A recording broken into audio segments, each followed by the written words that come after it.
El sol del desierto caía como un martillo de fuego sobre la tierra agrietada, un paisaje desolado y silencioso donde la vida parecía haberse rendido hacía siglos. En medio de esa nada infinita, atada sin piedad a un árbol seco cuyas ramas esqueléticas se alzaban hacia el cielo como los dedos de un cadáver, se encontraba Elvira. Sus muñecas, frágiles y marcadas por los años de trabajo incansable, estaban enrojecidas por la soga áspera que sus propios hijos habían apretado. El aire caliente le quemaba los pulmones y cada aliento era un esfuerzo doloroso. Pero nada se comparaba con el frío cortante de la traición que le helaba el alma, un frío que ni el sol más implacable podía calentar. Aún podía ver en su mente la imagen del lujoso todoterreno de su hijo mayor alejándose, levantando una nube de polvo ocre que se tragó sus últimas esperanzas. No hubo una despedida, ni una última mirada de arrepentimiento. Solo el sonido del motor potente, un rugido de indiferencia que se desvanecía en el horizonte, llevándose consigo las voces de sus 5 hijos. Le habían hablado de una sorpresa, de un viaje familiar para celebrar la vida. Y ella, en su infinita inocencia, les había creído. Se había puesto su mejor abrigo, aquel viejo y remendado que guardaba sus recuerdos, y había subido al vehículo con una sonrisa que ahora se sentía como una herida abierta en su rostro. El nudo en su garganta era tan apretado como las cuerdas que la sujetaban. Un torrente de recuerdos la asaltó. Imágenes de noches en vela cosiendo para pagar sus estudios, de la venta de las joyas de su boda para la entrada de sus primeras casas, de sus manos agrietadas por la lejía para que ellos tuvieran siempre la ropa limpia.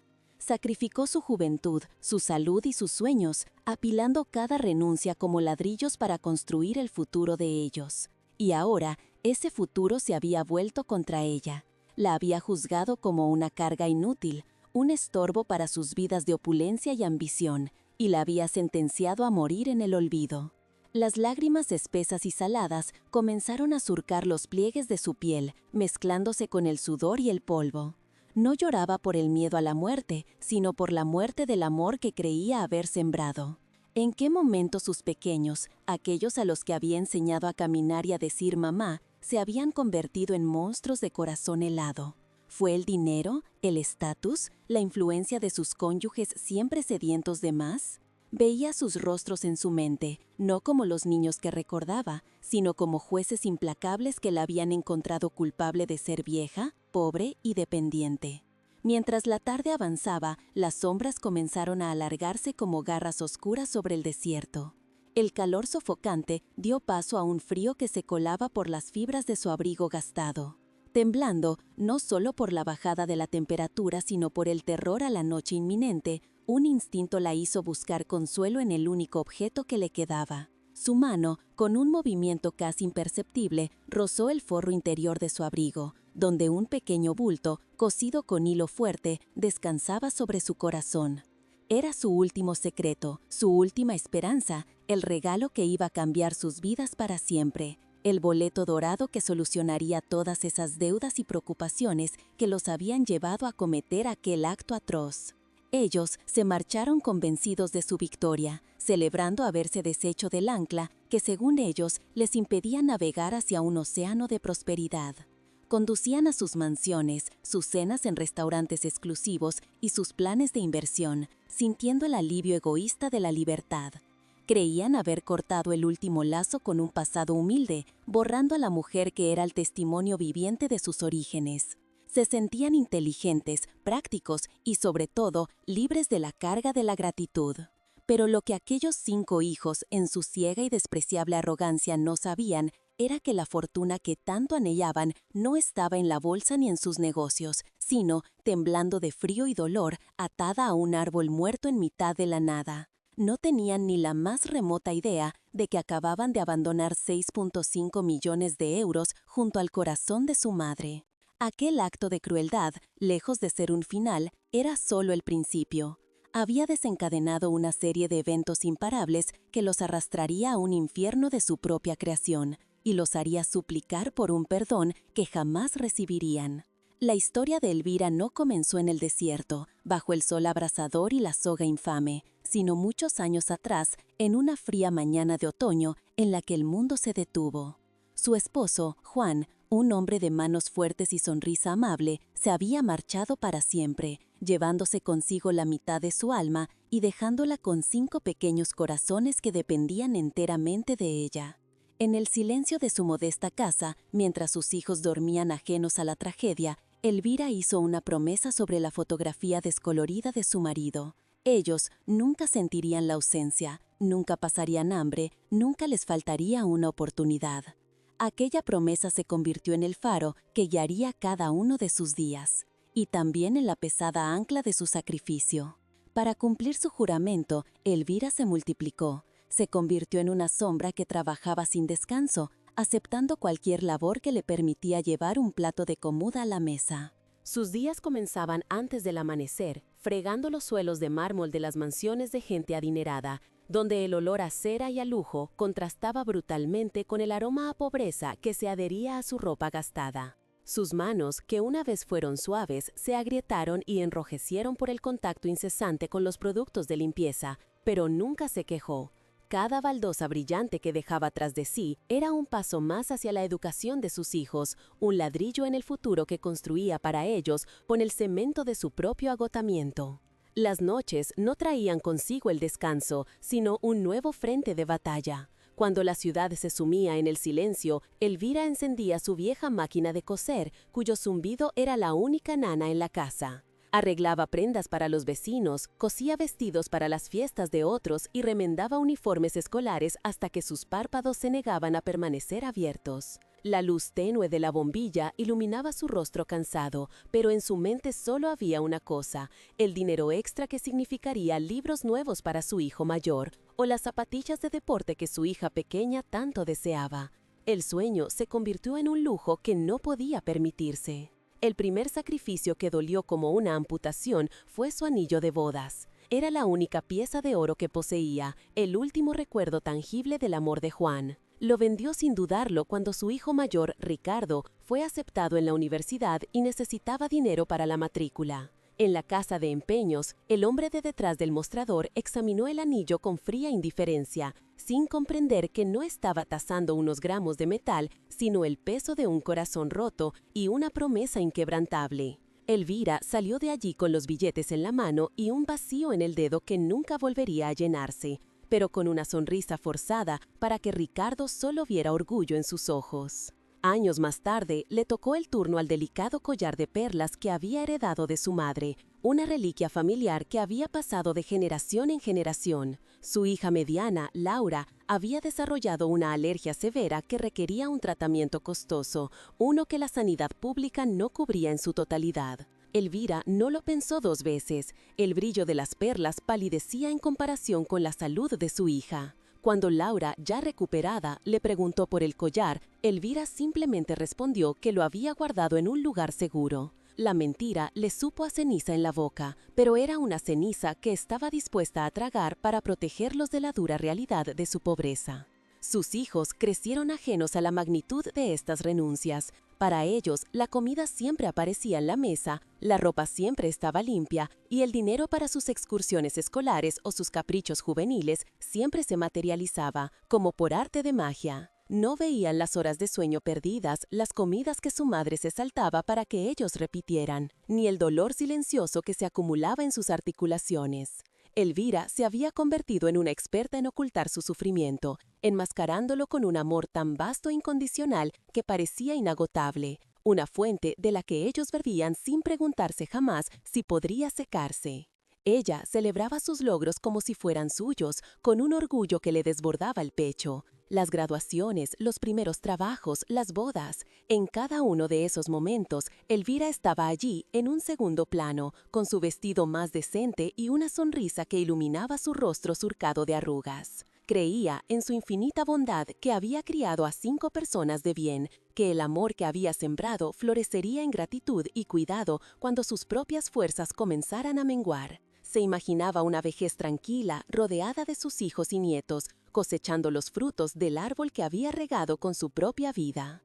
Pero a medida que sus hijos ascendían en la escala social, algo en ellos se quebró. El dinero y el estatus se convirtieron en sus nuevos dioses y la humildad de sus orígenes en una mancha que deseaban borrar. Las visitas a la pequeña casa de Elvira se hicieron más esporádicas y tensas. Llegaban en sus flamantes berlinas alemanas, vestidos con trajes de diseño y hablando de inversiones, viajes exóticos y cenas en restaurantes con estrellas Michelin. Su madre, con su ropa remendada y sus manos de trabajadora, se convirtió en una nota discordante en la sinfonía de su nueva vida, un recordatorio incómodo de un pasado del que se avergonzaban. Sus cónyuges, igualmente ambiciosos y superficiales, avivaron el fuego del desdén. Veían a Elvira no como la matriarca que había sacrificado todo, sino como una carga, una potencial sangría para sus finanzas. Los susurros comenzaron en la intimidad de sus lujosas casas, comentarios venenosos sobre el problema de mamá, su pensión insignificante, su casa vieja que no valía nada y sus achaques que solo traerían gastos.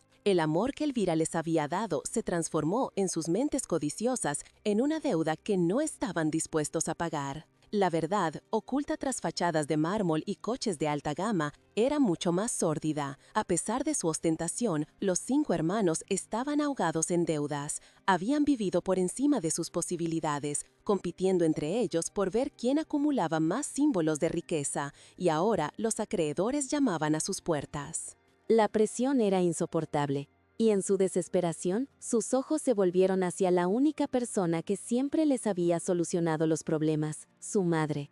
Pero esta vez, no buscaron su consuelo, sino su eliminación. Fue Ricardo, el hijo por cuya educación había vendido su anillo de bodas, quien primero pronunció la monstruosa idea en voz alta. Lo disfrazó de practicidad, de una solución lógica a un problema logístico. Habló de ella como si fuera un mueble viejo que ya no encajaba en la decoración, un objeto que había que desechar. Los demás, al principio, mostraron una vacilación que duró apenas unos segundos, el último eco moribundo de su conciencia, antes de que la avaricia y el pánico financiero lo ahogaron por completo. La idea se asentó entre ellos, fría y afilada como un trozo de hielo. Y así, en una de sus reuniones familiares, donde el vino caro fluía más que el afecto, la idea germinó y se convirtió en un plan detallado y cruel. Le hablarían de una sorpresa, un viaje para celebrar su vida, para agradecerle todo lo que había hecho. Apelarían a su corazón ingenuo, a su deseo de ver a su familia unida. La engañarían con sonrisas falsas y abrazos vacíos. La llevarían a un lugar donde nadie pudiera encontrarla, donde la naturaleza hiciera el trabajo sucio por ellos. Se convencieron a sí mismos de que era una necesidad, un sacrificio que debían hacer por el bien de sus propias familias, de su propio futuro. Aquella decisión lo cambiaría todo para siempre. Mientras planeaban el acto más atroz que un hijo puede cometer, Elvira, ajena a la conspiración que se tejía a su alrededor, sentía una punzada de alegría. Hacía tiempo que no veía a sus 5 hijos juntos y tan amables con ella. La promesa de un viaje familiar le pareció la respuesta a sus plegarias, la prueba de que el amor, a pesar de todo, había prevalecido. No podía saber que el viaje no era una celebración de su vida, sino la ejecución de su sentencia de muerte. El contraste entre su amor puro y la fría premeditación de ellos era un abismo insondable. Ella había pasado su vida construyendo puentes para que ellos pudieran cruzar hacia un futuro mejor, mientras ellos ahora se preparaban para dinamitar el único puente que los conectaba con su humanidad. Cada sonrisa que le dedicaron en los días previos al viaje era una mentira. Cada palabra de cariño, una daga envuelta en seda. Estaban sellando su propio destino con las mismas manos que ella había sostenido para enseñarles a caminar. Esta historia de sacrificio, escrita con sudor, lágrimas y sangre invisible, era el prólogo de la tragedia que estaba a punto de desatarse. Elvira había entregado su mundo entero por ellos, pieza por pieza, hasta quedarse sin nada más que el amor que albergaba en su pecho y un pequeño secreto cosido en el forro de su abrigo. Un secreto que, irónicamente, representaba la solución a todos los problemas que habían llevado a sus hijos a traicionarla de una forma tan inhumana. La idea se había convertido en su mayor vulnerabilidad, la puerta de entrada para la traición más despiadada. Mientras empacaba su pequeño bolso con una ilusión infantil, no podía imaginar que sus hijos no solo planeaban robarle el futuro, sino también pisotear y profanar cada uno de los recuerdos de su pasado, cada sacrificio, cada noche en vela, cada pedazo de su alma que les había entregado. La narrativa de su vida, una epopeya de devoción maternal, estaba a punto de ser reescrita por la pluma envenenada de la ingratitud. Ellos creían que estaban cerrando un capítulo, librándose de una carga, para empezar de nuevo, limpios y sin ataduras. Pero el universo, con su implacable sentido de la justicia, ya estaba tomando notas. El motor del lujoso todoterreno que la llevaría al desierto ya estaba en marcha. Su rugido era el preludio de una tormenta de consecuencias que ninguno de ellos podía prever. Creían estar al volante de su destino, pero en realidad solo eran pasajeros en un viaje sin retorno hacia la más oscura de las condenas. Cada kilómetro que la alejaba de su hogar era un paso más hacia su calvario, pero también, sin que nadie lo supiera, un paso más hacia su eventual redención y la devastadora caída de aquellos a quienes había amado por encima de todo. El desierto no sería su tumba, sino el escenario donde la justicia poética representaría su obra maestra. Elvira, la mujer que les había dado la vida, estaba a punto de enseñarle la lección más dura de todas, que hay deudas que no se pagan con dinero y que el abandono de una madre es un pecado por el que el karma siempre, sin excepción, exige un precio exorbitante. El sol comenzaba a ponerse en el horizonte de su antigua vida, tiñendo el cielo de tonos anaranjados y púrpuras, los mismos colores de un hematoma. Era el final de una era de amor incondicional y el amanecer de una era de retribución. Y mientras ella subía al coche con una sonrisa, sintiendo el calor del pequeño bulto cosido cerca de su corazón, el narrador omnisciente podría haber susurrado al viento que la verdadera fortuna no era el papel que ella llevaba oculto, sino el amor que ellos estaban a punto de abandonar para siempre en la inmensidad del desierto. La historia de sacrificio de Elvira no había terminado, simplemente estaba a punto de entrar en su capítulo más terrible y finalmente más justo. El escenario estaba listo. Los actores habían tomado sus posiciones y el telón estaba a punto de levantarse para el acto final de una tragedia familiar que resonaría por la eternidad. El viaje comenzó con una mentira envuelta en el celofán de la nostalgia. Dentro del opulento todoterreno, con su tapicería de cuero italiano y el aire acondicionado susurrando una brisa artificial, Elvira se sentía como una reina. Miraba por la ventanilla los paisajes que se sucedían, recordando en silencio otros viajes, más humildes, pero infinitamente más felices, en el viejo utilitario de su difunto esposo, con las risas de sus hijos llenando el espacio. Ahora, el silencio en el habitáculo era denso, pesado, apenas roto por las frías indicaciones del navegador GPS y alguna conversación forzada sobre el mercado de valores. Ella, en su inocencia, lo atribuía a la concentración del conductor, sin percibir que el ambiente estaba cargado de una tensión casi eléctrica, la calma siniestra que precede a la tormenta. Ricardo, el primogénito, mantenía sus ojos fijos en la carretera, sus nudillos blancos por la fuerza con que aferraba el volante forrado en piel. A su lado, su esposa miraba su reflejo en un espejo de bolsillo, retocando un maquillaje impecable que era una máscara contra cualquier emoción. Detrás, los otros 4 hermanos evitaban la mirada de su madre, absortos en las pantallas de sus teléfonos de última generación, tecleando mensajes en grupos donde seguramente se daban ánimos para la atrocidad que estaban a punto de cometer. Cada kilómetro que devoraba el potente motor V8 era un paso más que los alejaba de su humanidad, un viaje sin retorno hacia las profundidades de la depravación moral. Elvira intentó romper el hielo, como siempre había hecho. Comenzó a hablar de una anécdota de la infancia de Laura, la segunda hija, un recuerdo de faldas manchadas de barro y rodillas raspadas. Sus palabras flotaron en el aire gélido del climatizador y cayeron al suelo sin encontrar eco, recibidas con un monosílabo cortante, o peor aún, con el más hiriente de los silencios. Poco a poco, su voz se fue apagando y un sentimiento de extrañeza la invadió. Se sentía como una extraña entre aquellos extraños de rostros familiares, una pieza de un pasado que ya no encajaba en el puzzle de sus vidas de lujo y prisa. El paisaje exterior se había vuelto árido, un reflejo del desierto que se había instalado en los corazones de sus hijos. Finalmente, el vehículo de alta gama se desvió por un camino de tierra apenas visible y tras unos minutos que a Elvira le parecieron eternos, se detuvo. El ruido del motor se extinguió, dando paso a un silencio sobrecogedor, solo perturbado por el silbido del viento. Hemos llegado, anunció Ricardo con una voz desprovista de toda inflexión. Elvira miró a su alrededor, confundida. No había nada, solo la tierra agrietada, el cielo inmenso y un único árbol seco, cuyas ramas retorcidas parecían garras suplicando al cielo. ¿Llegado a dónde, hijo? Aquí no hay nada, preguntó. Y el miedo, una pequeña semilla helada, comenzó a germinar en su pecho. Las puertas se abrieron con un chasquido sincronizado. Sus 5 hijos descendieron del vehículo, sus ropas de diseño y sus zapatos caros levantando un polvo fino que parecía profanar la santidad de aquel lugar olvidado por Dios. Se movían con una lentitud deliberada, como actores en una tragedia bien ensayada. Elvira permaneció en su asiento, paralizada, observando cómo se congregaban en un semicírculo frente a la puerta del copiloto. Fue entonces cuando vio la soga en la mano de Marcos, el más joven, y la semilla del miedo floreció en un pánico helado que le robó el aliento. El mundo pareció inclinarse sobre su eje y el sol del desierto se oscureció ante sus ojos. «La sorpresa es que este es el final del camino para ti, mamá», dijo Ricardo, y sus palabras, pronunciadas con la frialdad de un cirujano, cortaron el aire y el alma de Elvira en dos. Ella negó con la cabeza, una y otra vez, buscando en sus rostros un atisbo de broma, una señal de que todo era una pesadilla. Pero solo encontró una determinación de acero. Laura, la hija por cuya salud había vendido las perlas de su abuela, dio un paso al frente.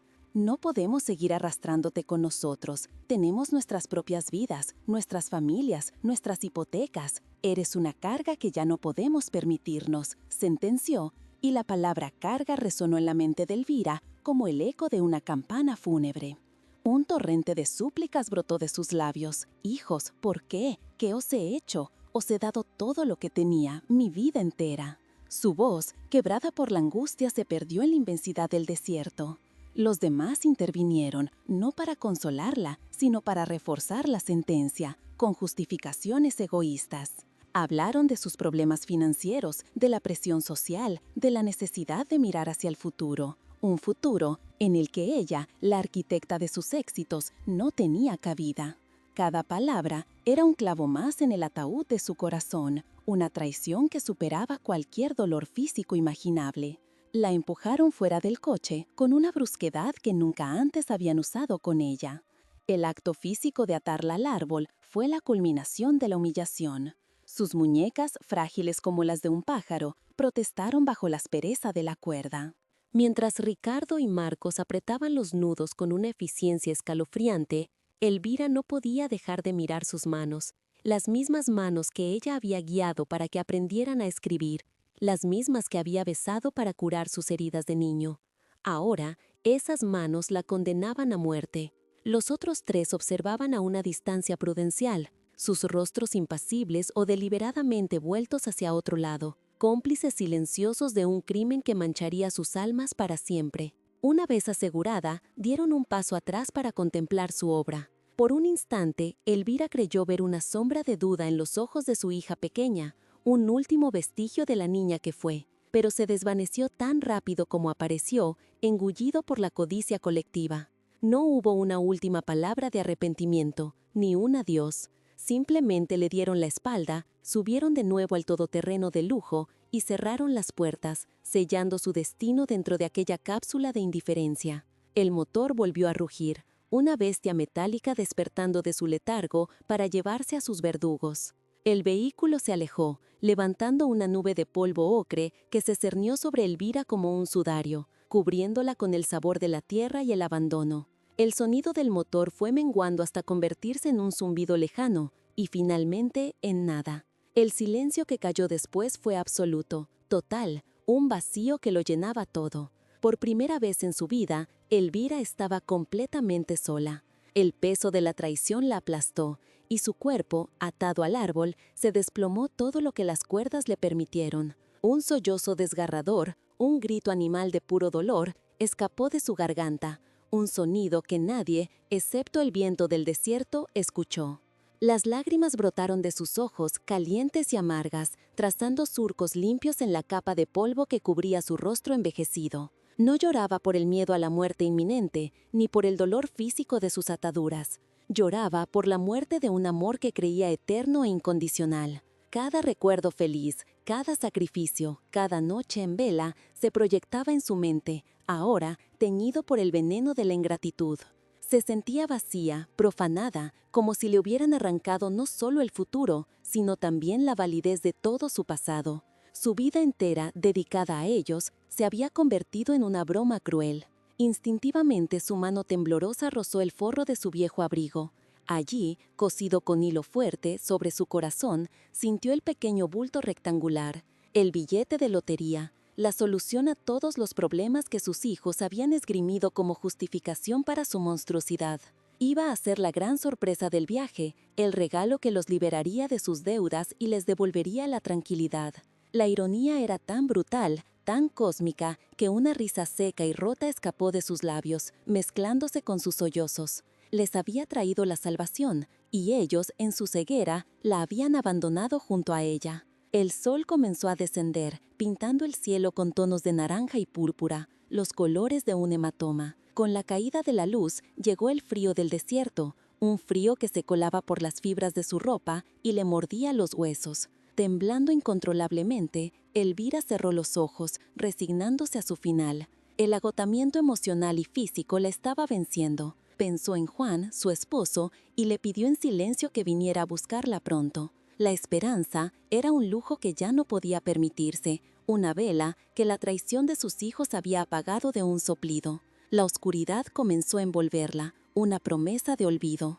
Pero entonces, cuando la noche estaba a punto de reclamarla, un sonido rompió el silencio sepulcral. No era el rugido suave y potente del todoterreno de sus hijos, era un traqueteo irregular, el motor cansado de un vehículo viejo que luchaba por avanzar.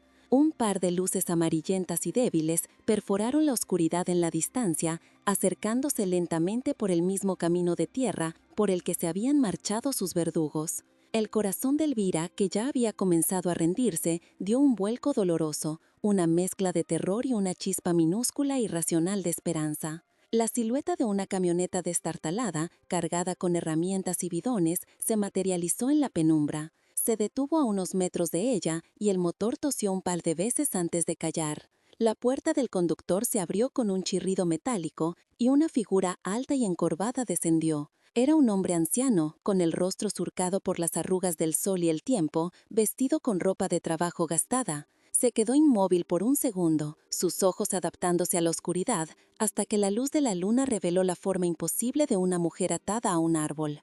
El hombre soltó una exclamación ahogada, una mezcla de incredulidad y horror. Dejó caer una llave inglesa que llevaba en la mano, y el sonido metálico al chocar con una piedra fue el sonido más real que Elvira había escuchado en horas. Se acercó a ella con pasos rápidos y vacilantes, su rostro una máscara de compasión y furia. «Dios santo, señora, ¿quién le ha hecho esto?», preguntó con una voz ronca, una voz que no juzgaba, que no calculaba, una voz simplemente humana. En sus ojos, Elvira no vio un salvador, sino algo mucho más poderoso. Vio la prueba de que la bondad aún existía en el mundo.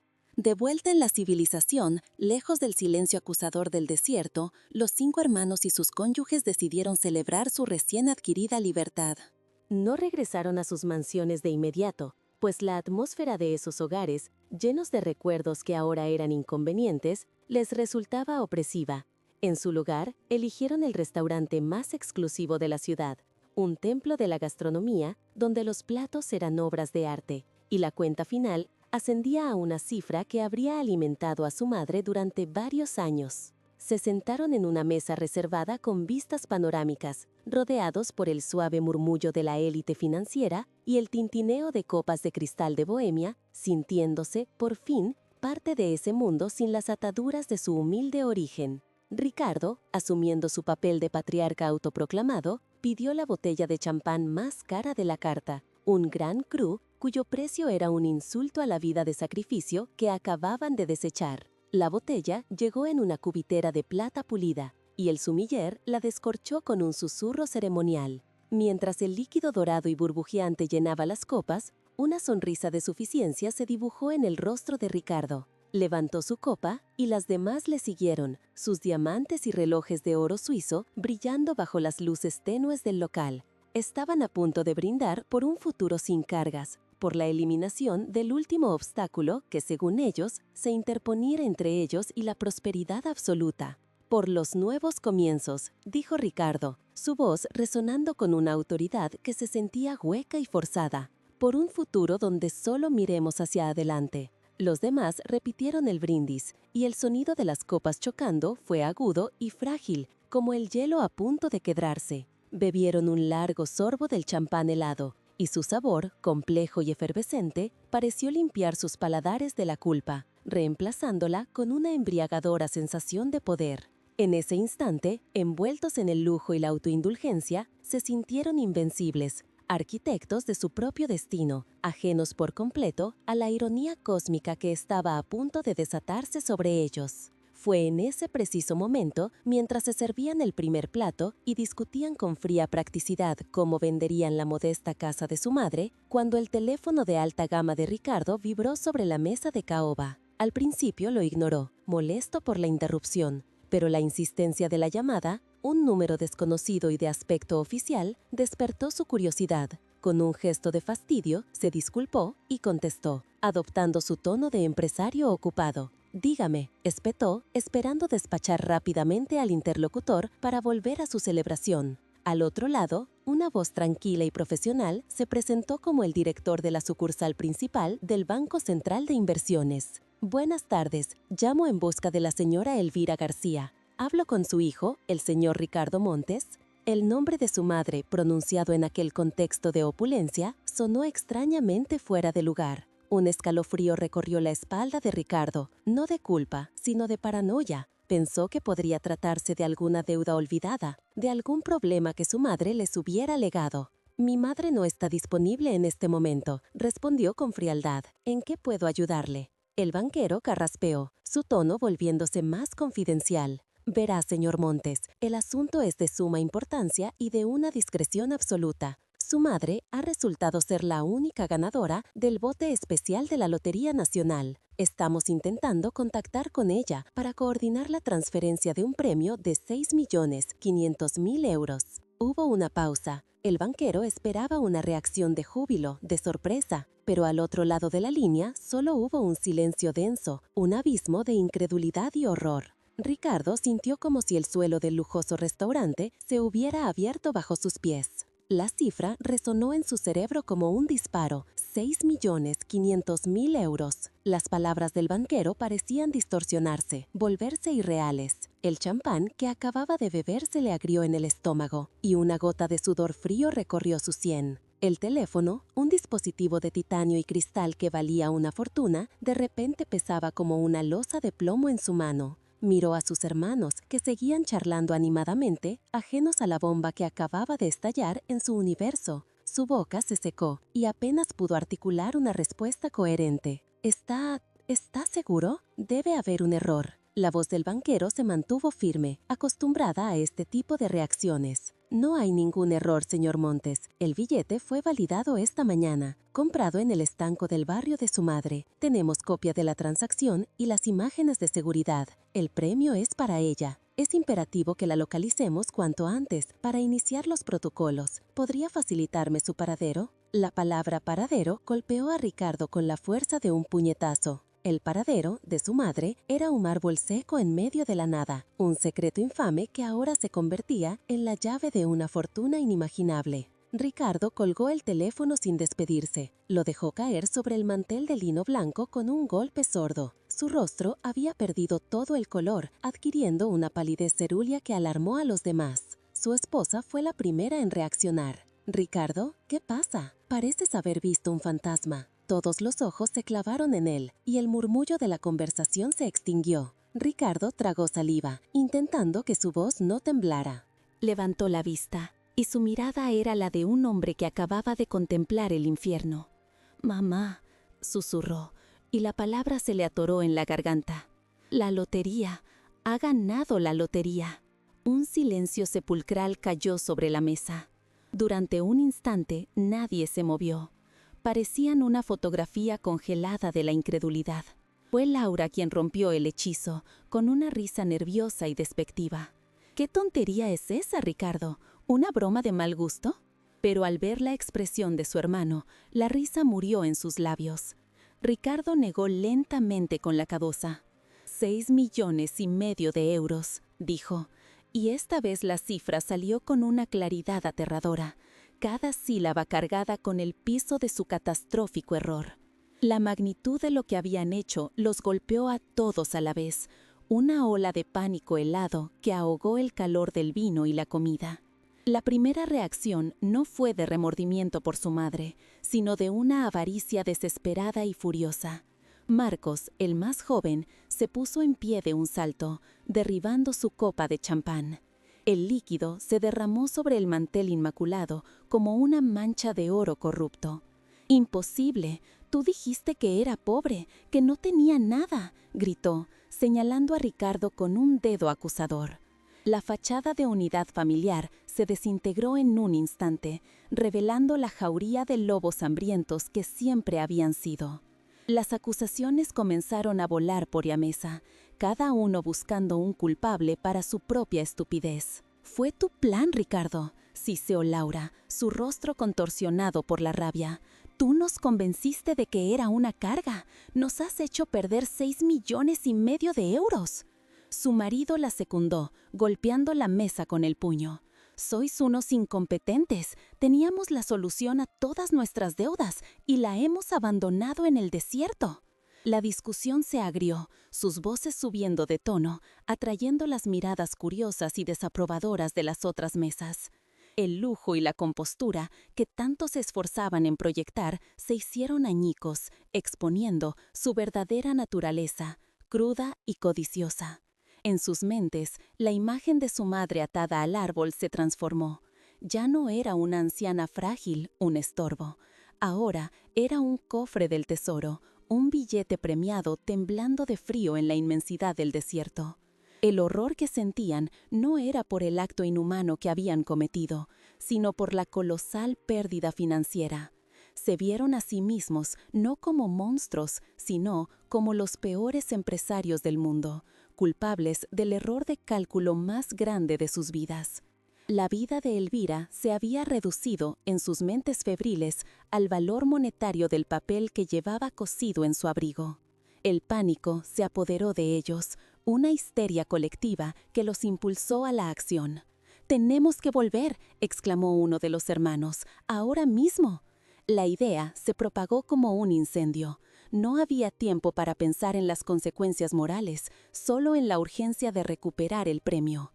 Se pusieron en pie de forma caótica, dejando la comida a medio tocar y la carísima botella de champán casi llena. Arrojaron un fajo de billetes sobre la mesa sin esperar el cambio y se abalanzaron hacia la salida, ignorando las miradas estupefactas del personal y los otros comensales. Su huida del restaurante fue un espectáculo de desesperación. Se empujaban unos a otros, sus rostros descompuestos por una mezcla de codicia y terror. La carrera hacia el aparcamiento subterráneo fue un presagio de la búsqueda que estaban a punto de emprender. Ya no eran una familia, sino competidores en una carrera despiadada por una fortuna. La confianza entre ellos se había evaporado, reemplazada por una sospecha venenosa. Y si uno de ellos intentaba llegar primero y quedarse con todo, la semilla de la traición que ellos mismos habían sembrado ahora germinaba en su propio jardín. Dentro del todoterreno de lujo, el ambiente era irrespirable.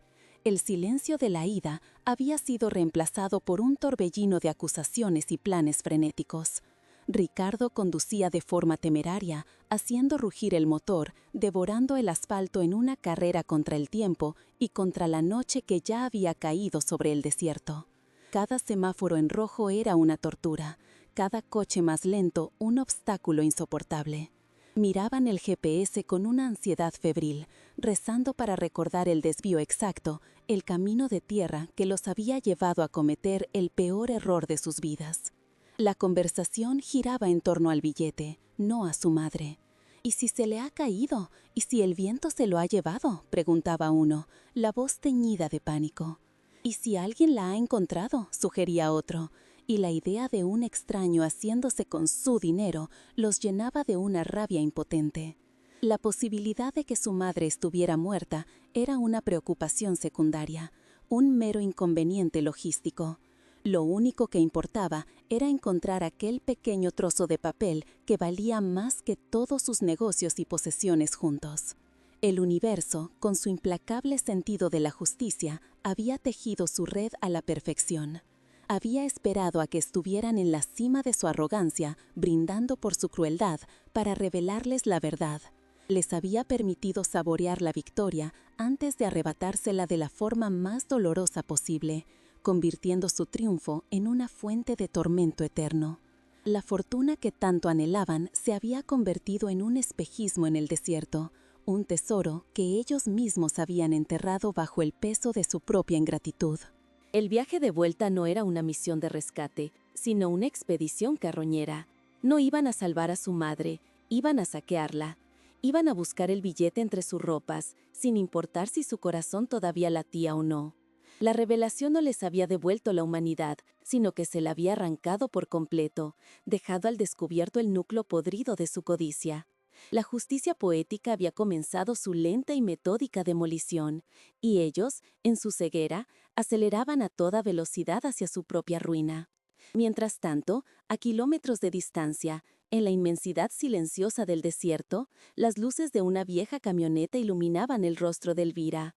Un extraño le ofrecía una manta y un sorbo de agua de una cantimplora, sus ojos llenos de una compasión que ella creía extinta.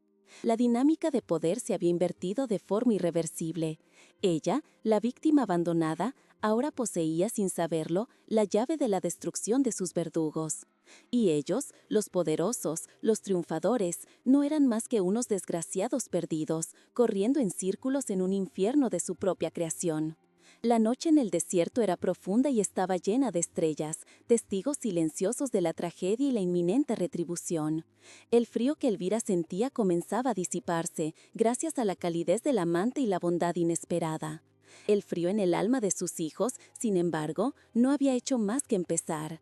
Era un frío que ningún abrigo de marca ni ninguna calefacción de coche de lujo podría calmar jamás. El frío cortante del remordimiento por una fortuna perdida. El viaje de regreso se sentía infinitamente más largo. Cada kilómetro era una agonía. La opulenta tapicería de cuero ahora les parecía una jaula.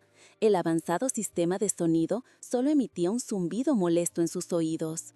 El lujo que los rodeaba se había vuelto una burla, un recordatorio tangible de todo lo que estaban a punto de perder, por no haber visto el verdadero tesoro que tenían delante, el amor de su madre, que, irónicamente, venía acompañado de un premio de lotería. Ricardo apretó el acelerador, sus nudillos blancos por la tensión. En el retrovisor no veía la carretera, sino el rostro decepcionado de su padre, la imagen de su madre cosiendo hasta altas horas de la noche. Los innumerables sacrificios que ahora se le antojaban no como actos de amor, sino como oportunidades de inversión perdidas.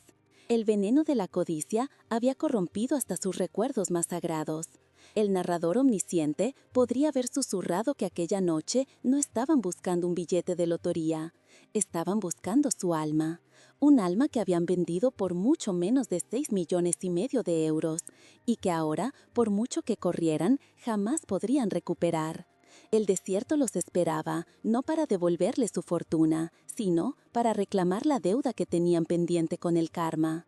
La caída apenas había comenzado. La revelación del secreto no era el final del castigo, sino el pistoletazo de salida. Les esperaba una noche de búsqueda frenética, de traiciones mutuas y de enfrentamiento con el vacío de su propia miseria. Y cuando finalmente llegaran al árbol seco, descubrirían la lección más amarga de todas, que hay tesoros que una vez abandonados se pierden para siempre. El todoterreno de alta gama, una maravilla de la ingeniería alemana, surcaba la oscuridad como una flecha de plata. Pero en lugar de dirigirse hacia un futuro brillante, se precipitaba de cabeza hacia un abismo de desesperación, llevando en su interior a 5 almas ya condenadas por el crimen más antiguo y atroz de todos, la ingratitud filial. La justicia estaba en marcha, y su veredicto sería tan implacable como el sol del desierto que ellos habían escogido como cómplice. El viaje de vuelta al desierto fue un descenso a los círculos del infierno, una pesadilla de alta velocidad impulsada por la gasolina de la avaricia más pura. Dentro de la lujosa berlina alemana, el aire acondicionado luchaba inútilmente por enfriar la atmósfera febril y tóxica que emanaba de sus 5 ocupantes. Las acusaciones volaban como avispas venenosas, cada uno culpando al otro del catastrófico error de juicio. Ya no eran una familia, se habían convertido en una manada de hienas disputándose una carroña que ni siquiera estaban seguras de encontrar, sus rostros descompuestos por el pánico y la codicia, sus ropas de diseñador arrugadas y manchadas por el sudor del miedo. Ricardo conducía con una furia desquiciada, sus manos aferradas al volante de piel como si quisiera estrangularlo. Cada kilómetro que los acercaba al árbol seco era una tortura, un recordatorio de los millones que se les escurrían entre los dedos. En su mente, la imagen de su madre ya no era la de una anciana frágil, sino la de un cofre del tesoro andante que ellos, en un acto de estupidez monumental, habían arrojado por la borda. La posibilidad de que estuviera muerta solo les preocupaba en la medida en que complicaría la reclamación del premio. La vida de Elvira se había convertido en un mero trámite burocrático en el camino hacia su fortuna. Finalmente, tras una búsqueda frenética en la oscuridad, las potentes luces LED del vehículo iluminaron la silueta esquelética del árbol. El corazón colectivo de los 5 hermanos se detuvo por un instante. Estaba vacío. La soga, cortada limpiamente, colgaba de una de las ramas como la piel mudada de una serpiente, un testimonio mudo de su crimen y de su fracaso. El silencio en el coche fue más ensordecedor que todos los gritos anteriores. La realidad los golpeó con la fuerza de un huracán. Habían llegado demasiado tarde. La fortuna y la mujer que la portaba se habían desvanecido. Salieron del coche como autómatas, sus caros zapatos italianos hundiéndose en el polvo que ahora parecía burlarse de ellos. La escena era de una desolación absoluta.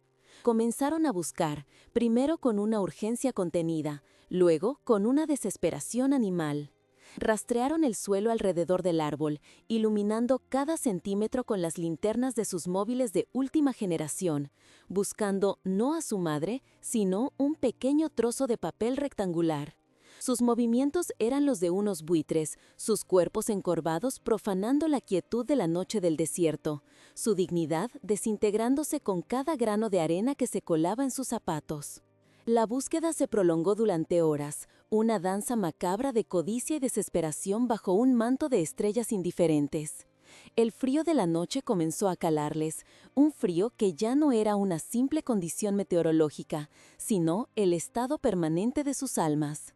No encontraron nada, ni rastro de su madre, ni el más mínimo indicio del billete. Solo las huellas de un vehículo viejo y pesado que no era el suyo.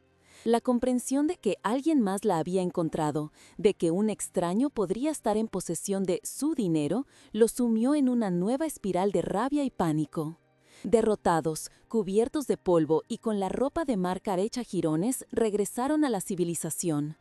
El viaje de vuelta fue silencioso, pero esta vez era el silencio de la derrota, de la ruina inminente. Sabían que su única esperanza era encontrar a su madre antes de que fuera demasiado tarde, antes de que el premio fuera reclamado por ella, o peor aún, por su salvador. Utilizando sus contactos y una falsa historia de preocupación filial, no tardaron en localizarla. Había sido encontrada por un anciano prospector llamado Mateo y llevada al pequeño hospital del pueblo más cercano, donde ahora se recuperaba, bajo la protección de la Guardia Civil y la atenta mirada de su rescatador. El hospital era un edificio modesto, limpio y funcional, un mundo aparte de los entornos opulentos que ellos frecuentaban. El olor antiséptico les pareció extrañamente puro, casi acusador. Caminaron por los pasillos silenciosos, sus pasos resonando con una urgencia profana en aquel lugar de sanación. La enfermera les indicó la habitación al final del pasillo, y cada paso hacia esa puerta era un paso hacia su juicio final. Se detuvieron un momento antes de entrar, recomponiendo sus rostros, ensayando expresiones de arrepentimiento y alivio, preparando la mayor actuación de sus vidas. Cuando abrieron la puerta, la escena que encontraron los dejó paralizados. Elvira no estaba postrada en la cama, débil y asustada.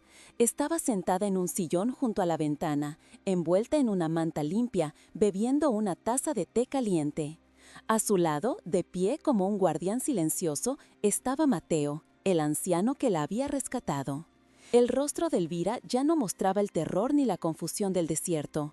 En sus ojos había una calma glacial, una claridad aterradora, la mirada de alguien que ha visto el abismo y ha regresado con una nueva y terrible sabiduría.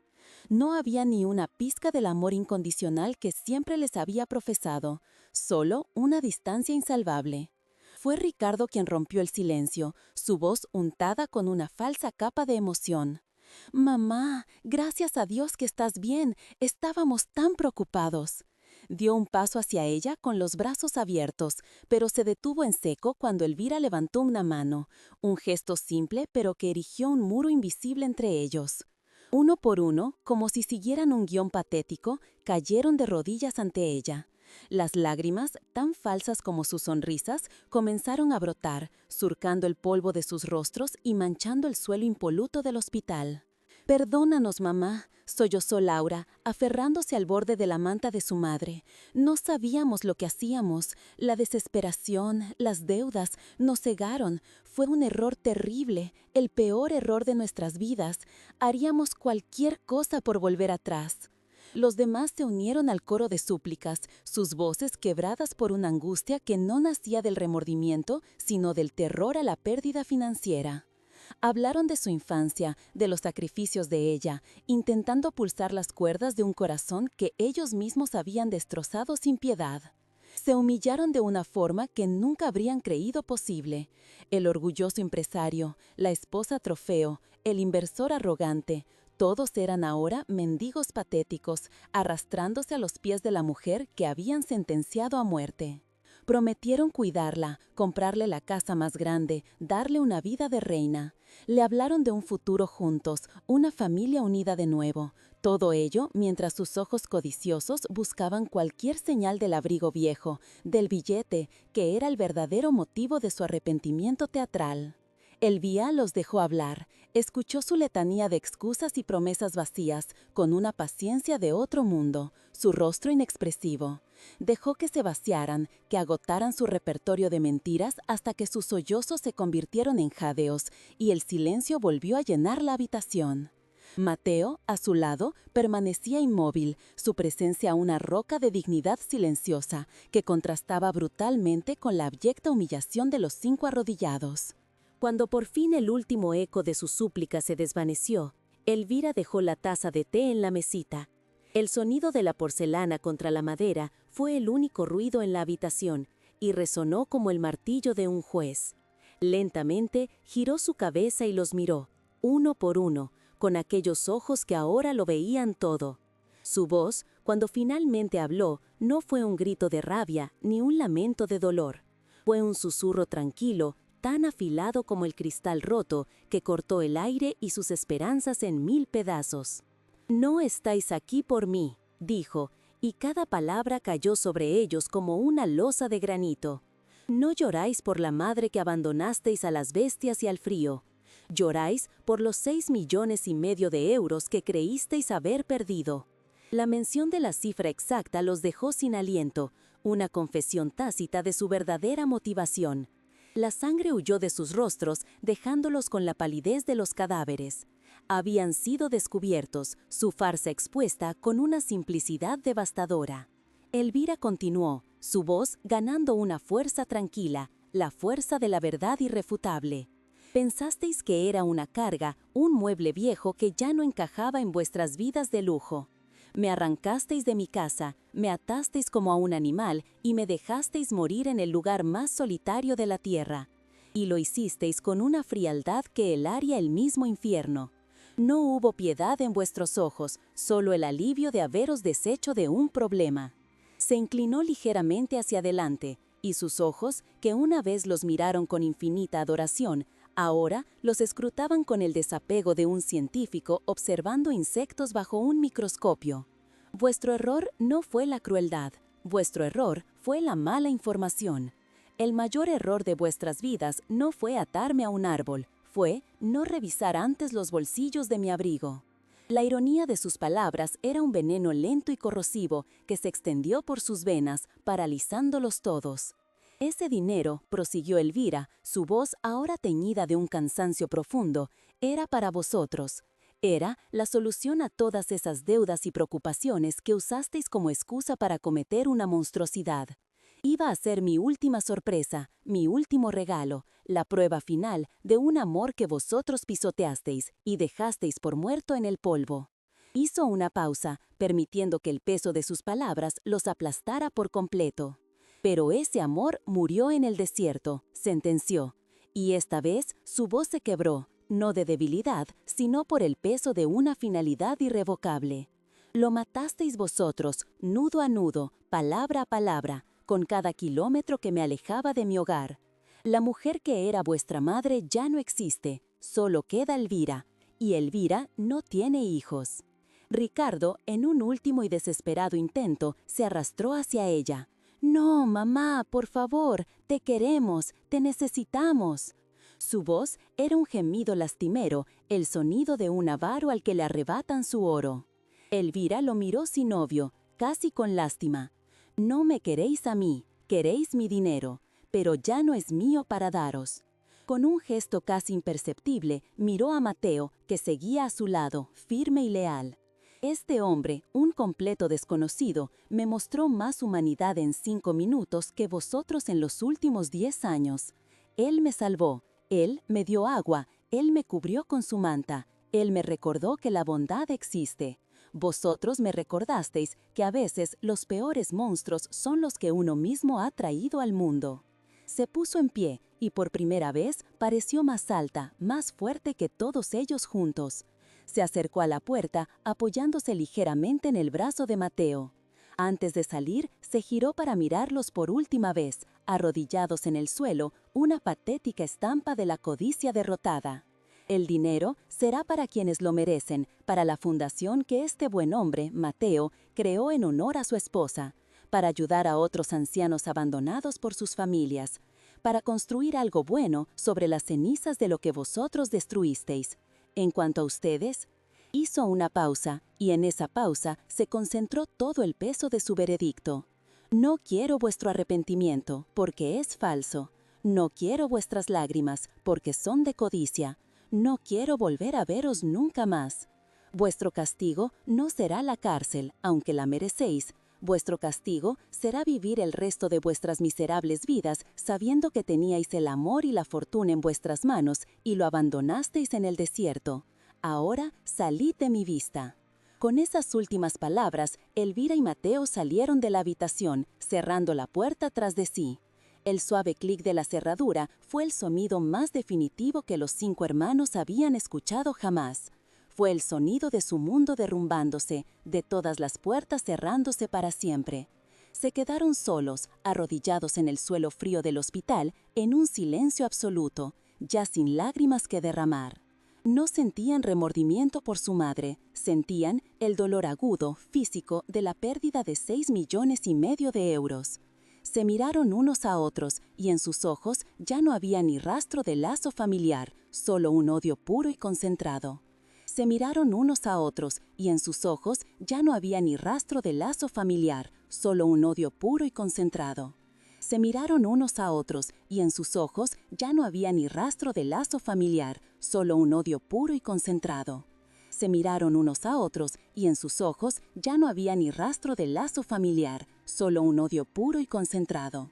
Se miraron unos a otros, y en sus ojos ya no había ni rastro de lazo familiar, solo un odio puro y concentrado. Se miraron unos a otros, y en sus ojos ya no había ni rastro de lazo familiar, solo un odio puro y concentrado. Se miraron unos a otros, y en sus ojos ya no había ni rastro de lazo familiar, solo un odio puro y concentrado. Se miraron unos a otros, y en sus ojos ya no había ni rastro de lazo familiar, solo un odio puro y concentrado. Se miraron unos a otros, y en sus ojos ya no había ni rastro de lazo familiar, solo un odio puro y concentrado. Se miraron unos a otros, y en sus ojos ya no había ni rastro de lazo familiar, solo un odio puro y concentrado. Se miraron unos a otros, y en sus ojos ya no había ni rastro.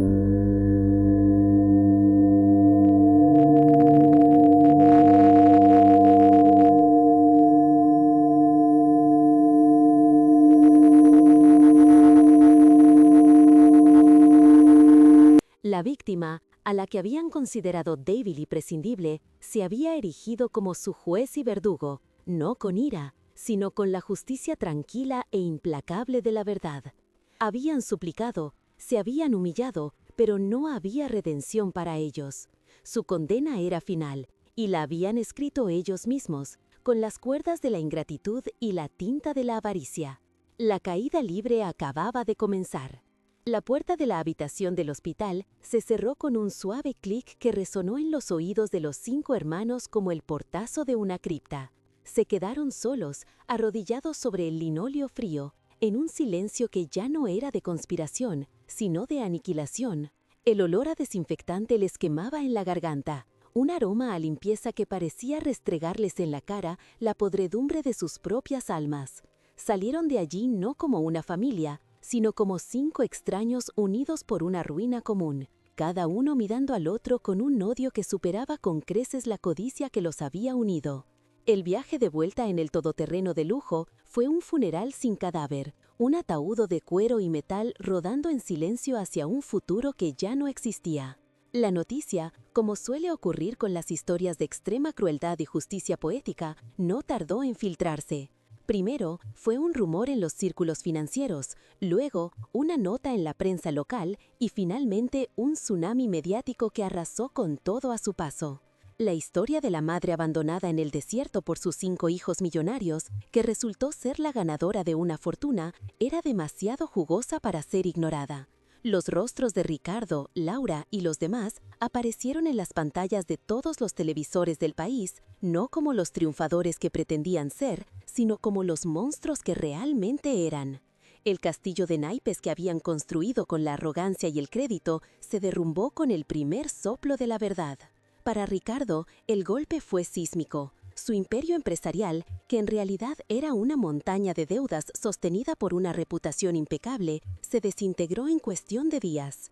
Los socios comerciales, aterrorizados por el escándalo, rompieron sus contratos. Los bancos, que antes le ofrecían créditos con una sonrisa, ahora exigían el pago inmediato de sus deudas. El hombre que se había creído un titán de las finanzas vio cómo su nombre se convertía en sinónimo de veneno. La orden de embargo llegó en un sobre de color marrón, y en pocas semanas tuvo que ver cómo los muebles de diseño de su mansión eran sacados uno por uno, como los órganos de un cuerpo al que se le practicaba la autopsia. Su esposa, aquella mujer cuya lealtad estaba tasada al precio de los bolsos de Hermes y los viajes a Dubái, no tardó en abandonarlo.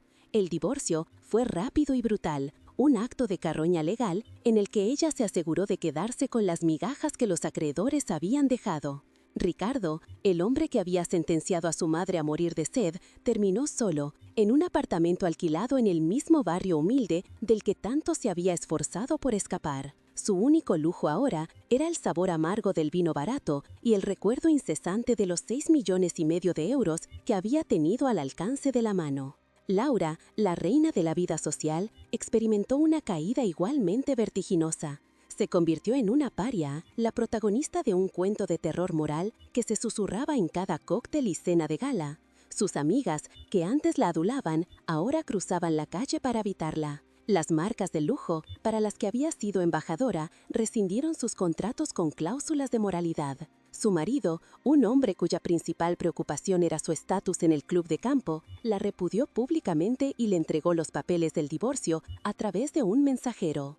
La mujer que vivía para ser vista ahora se escondía tras unas gafas de sol, prisionera en una casa que pronto sería de otro. El efecto dominó arrastró a los demás hermanos al mismo pozo de miseria. Marcos perdió su puesto directivo cuando la empresa decidió que su apellido era tóxico para la marca. Los otros 2 vieron cómo sus matrimonios se desmoronaban bajo el peso de las recriminaciones y la ruina económica. Se culparon unos a otros con una ferocidad salvaje, envenenando los últimos vestigios de lo que una vez fue una familia. Descubrieron que el dinero, cuando desaparece, deja al descubierto el vacío que ocupaba, y en su caso, ese vacío era un desierto tan vasto y estéril como aquel en el que habían abandonado a su madre. La justicia poética fue implacable en su detallismo. Las berlivas alemanas fueron embargadas y subastadas. Los relojes suizos tuvieron que venderse en casas de empeños, reviviendo el sacrificio que su madre hizo por ellos, pero esta vez por pura desesperación.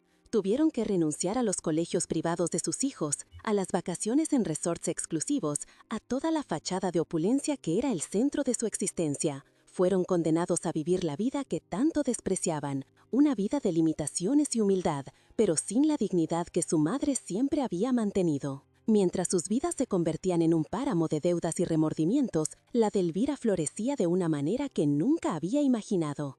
El tiempo, con su paso sanador, fue cerrando las heridas más profundas, reemplazando el dolor de la traición con la serenidad de un nuevo propósito. Junto a Mateo, su inesperado salvador y ahora su más leal amigo, tomó la decisión que sellaría para siempre el destino de su fortuna y el legado de su vida.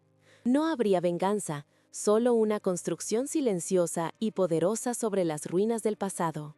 La Fundación Mateo y Elvira nació de las cenizas de aquel acto de crueldad. Su misión era simple y profunda: ofrecer un refugio, apoyo y dignidad a los ancianos que, como ella, habían sido olvidados o abandonados por sus propias familias. El dinero que sus hijos habían codiciado hasta la locura se transformó en camas calientes, platos de comida nutritiva, asistencia médica y, sobre todo, en compañía y afecto para aquellos que creían haberlo perdido todo. Elvira había convertido el veneno en antídoto. Se mudó a una casa cómoda y luminosa en el campo, no una mansión ostentosa, sino un hogar con un gran jardín donde podía cultivar sus propias flores. Las paredes no estaban decoradas con obras de arte de valor incalculable, sino con fotografías de los nuevos amigos que había hecho, de los ancianos a los que su fundación había devuelto la sonrisa. Vivía rodeada de una riqueza que no se podía depositar en un banco, la gratitud genuina, el respeto y un amor tranquilo y verdadero. Mateo era una presencia constante, un compañero de silencios cómodos y conversaciones sencillas, la prueba viviente de que la familia no siempre es la que te toca por sangre. A menudo, Elvira visitaba los centros de la fundación. Caminaba por los pasillos no como una benefactora distante, sino como una más. Se sentaba a charlar con una anciana que había sido desahuciada por su hijo, o jugaba a las cartas con un hombre cuya pensión no le llegaba para vivir. En sus ojos veía el reflejo de su propio dolor, pero también la chispa de la esperanza que ella misma había encendido.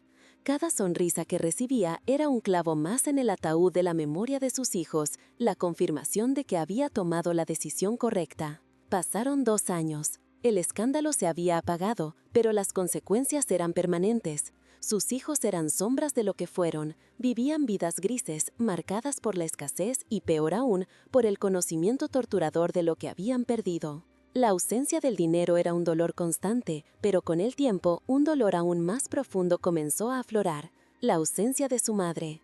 En las noches de insomnio, no era la cifra de 6,5 millones lo que los atormentaba, sino el recuerdo de su sonrisa, el olor de su comida, la sensación de su mano en su frente cuando tenían fiebre. Un día, una carta llegó a la nueva casa de Elvira. No tenía remitente, pero reconoció la caligrafía de Marcos, su hijo menor. Con manos temblorosas, la abrió. No era una petición de dinero, ni una excusa. Era una confesión, una letanía de remordimiento puro y desgarrador. Marcos le contaba que había empezado a trabajar como voluntario en un comedor social, que intentaba cada día reparar una pequeña parte del mal que había hecho. No le pedía perdón porque sabía que no lo merecía. Solo quería que ella supiera que finalmente lo había entendido. Elvira leyó la carta varias veces y por primera vez en mucho tiempo las lágrimas volvieron a sus ojos, pero no eran de dolor, sino de una extraña y melancólica piedad. Dobló el papel con cuidado y lo guardó en un cajón. No respondió. El perdón era un regalo que se hacía a sí misma, un acto de soltar el ancla del rencor para poder navegar libremente.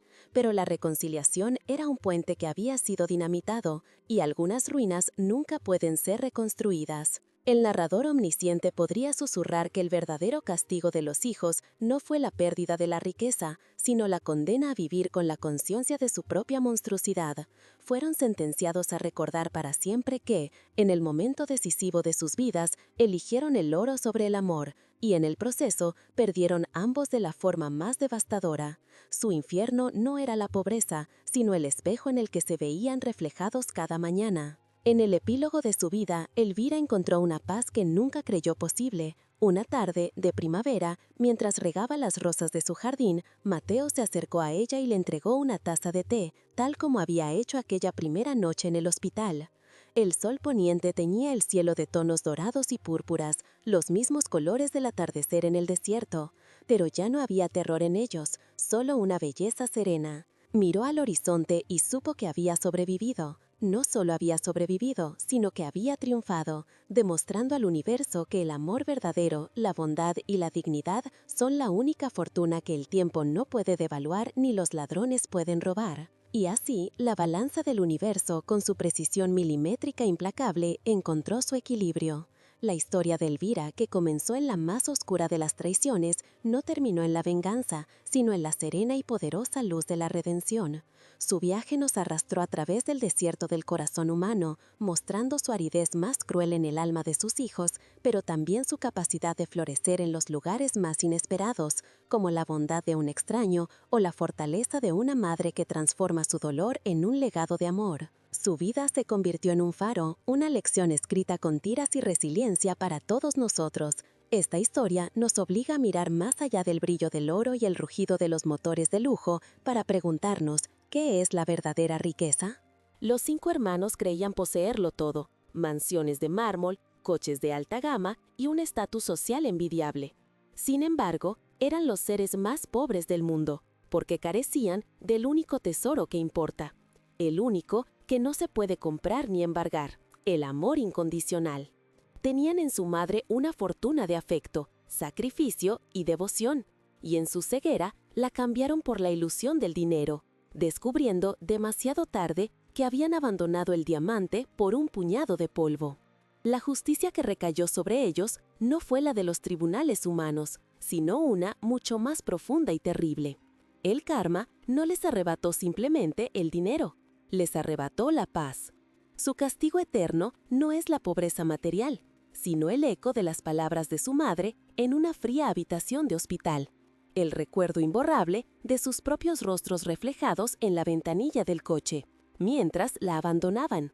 Fueron condenados a vivir en la prisión de su propia conciencia, un desierto interior del que nunca podrán escapar, atormentados por el fantasma de la fortuna que perdieron y, lo que es peor, del amor que asesinaron. Aprendemos también que la familia no siempre es un lazo de sangre, sino un nudo de afecto y respeto. Mateo, un desconocido con las manos agrietadas por el trabajo y el corazón lleno de una humanidad pura, demostró ser más hijo para Elvira que aquellos a los que ella había dado la vida.